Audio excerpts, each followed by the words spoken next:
Today I'm going to be showing you how to put your fabric in your embroidery hoop.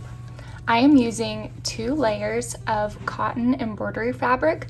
This is Kona cotton white fabric. It's at most craft stores and a lot of embroidery artists use it. The hoop is going to be a Beechwood embroidery hoop from Amazon. I will link both of these in the description of the video. I love these hoops because you can get it really tight by using a screwdriver with the hardware. So I'm going to show you today how I start my embroidery hoop. First, we're going to take the inner ring of our embroidery hoop and we're going to place it underneath our fabric. Then we are going to take the outer ring and we are going to unscrew the hardware a tad. Then we're going to place it over our inner hoop. I'm going to push it down. And then we're going to make sure that everything is even. So you see how the top hoop is poking up a little bit? We're going to push it down so that everything is an even surface. So I'm going to keep doing that.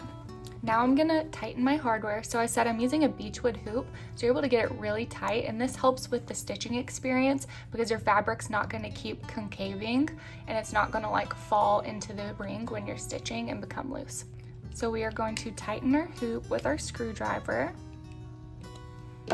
and then you're gonna want it to be like a drum. So you can see the fabric still going in a tad.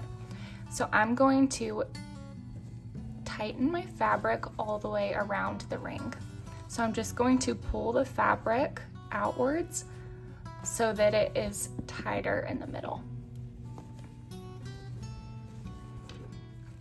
I'm going to tighten it one more time now that I've pulled the fabric tight. And then now you're going to have a drum-like surface to stitch on, and this is going to be key, like I said, for your fabric not coming loose when you stitch. Now we are ready to stitch our hoop. I hope you enjoyed that tutorial. If you did, follow my YouTube channel where I share a lot more hand embroidery beginner tips and tricks. So until next time.